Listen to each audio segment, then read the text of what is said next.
নমস্কার শ্রোতা বন্ধুরা, গল্পের ঝুড়ি নিয়ে আজ আবার হাজির হলাম। আমরা শুনছি ধারাবাহিক ভৌতিক গল্প ভাঙা বাড়ির রহস্য। আজকে এই গল্পের দ্বিতীয় পর্বটি শুনুন। গত পর্বে শেষে আমরা শুনলাম ঘড়ির কাঁটা যেই 12টা ছিল, অভিরূপের ঘুম এক প্রকার চলে যাওয়ার মতো অবস্থা। কি ঘটলো তারপর অভিরূপের সাথে? চলুন তাহলে আর দেরি না করে শোনা যাক আজকের পর্বটি। ঘড়ির কাঁটায় ঢং ঢং করে বেজে উঠল রাত 12টা। তখনই তার চোখ ভারী হয়ে এলো, আর ঘুমোতেই শুরু হলো সেই স্বপ্ন। স্বপ্নে সে দেখল একটা ঘরে একটা ভাঙা আলমারি, চারদিক অন্ধকার, মেঝেতে শুকনো রক্ত। তারপর সেই একই মহিলা এসে দাঁড়ালো সামনে। বুকে আঁকড়ে ধরেছে একটা ছেঁড়া লাল বালিশ। মুখটা কাত হয়ে ফিসফিস করে বলল, আমায় বাঁচতে দিলি না, এখন তুইও শান্তি পাবি না। হঠাৎ বালিশটার ভেতর থেকে গড়িয়ে পড়ল কিছু জিনিস। অভিরূপ অবাক হয়ে দেখল, ওগুলো হাড়গোড় না? চোখের সামনে লালচে ধোঁয়া ঘুরতে ঘুরতে ছড়িয়ে পড়ল। মহিলা ধীরে ধীরে এগিয়ে এলো। তার ফাঁকা চোখের গর্ত থেকে ঠান্ডা জল পড়তে লাগলো, আর সেই জল অভিরূপের পায়ে এসে পড়তেই শরীর জমে গেল বরফের মতো।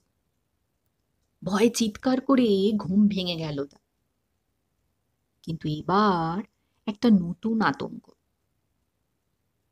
ঘুম ভাঙার পরও পায়ে এখনো ঠান্ডা ভিজে ভিজে অনুভূতি। মেঝের দিকে তাকিয়ে দেখে পায়ের চারপাশে জল ছড়িয়ে আছে, অথচ ঘরে কোথাও থেকে জল আসে। অভিরূপ আর থাকতে পারল না। বারবার স্বপ্নে সেই মহিলার মুখ, সেই লাল বালিশ, সেই ঠান্ডা জল, সবকিছু যেন তাকে বাধ্য করছে ভাঙা বাড়িটার ভেতরে ঢুকতে। এক সন্ধ্যায় সাহস সঞ্চয় করে সে পৌঁছলো সেই গলিতে। বাড়িটার সামনে দাঁড়াতেই শরীর কেঁপে উঠল। ভাঙা দরজাটা আধ খোলা, ভেতরে পচা গন্ধ ভেসে আসছে। ধীরে ধীরে ভেতরে ঢুকলো অভিরূপ। চারদিকে ধুলো, মাকড়সার জাল আর ফাটল ধরা দেওয়াল। কিন্তু ঠিক করিডোরের শেষে একটা ঘরের গায়ে লালচে দাগ চোখে পড়ল অভিরূপের। সে এগিয়ে যেতেই বুক ধড়ফড় করতে লাগলো।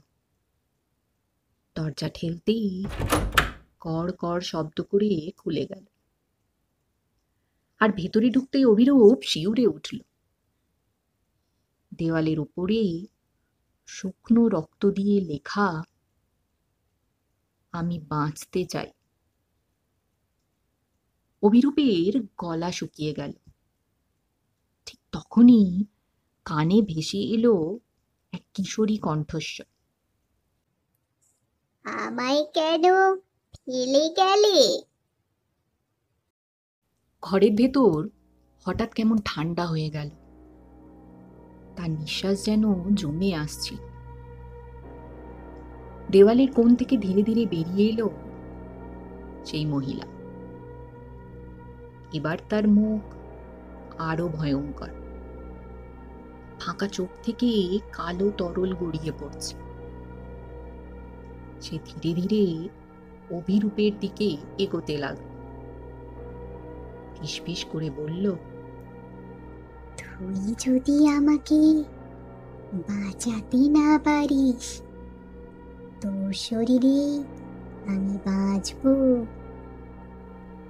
হঠাৎ ঘরের ভেতর বাতাস ঝড়ের মতো বয়ে গেল, দরজা বন্ধ হয়ে গেল নিজের থেকে। অভিরূপ দৌড়ে পালাতে গিয়ে হোঁচট খেল, চোখের সামনে লাল রঙের বালিশটা পড়ে থাকতে দেখল। বালিশটা যেন নিজের থেকেই নড়ছে। বালিশটার ভেতর থেকে বেরিয়ে এলো একটা কঙ্কালের হাত।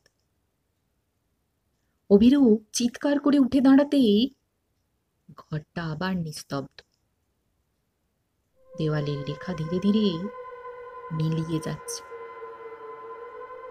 কিন্তু মেঝেতে এখনো টলমল করছে রক্তের ফোঁটা। আজ তাহলে এই পর্যন্ত। গল্পটির পরবর্তী পর্বটি নিয়ে হাজির হচ্ছি আবার আগামীকাল।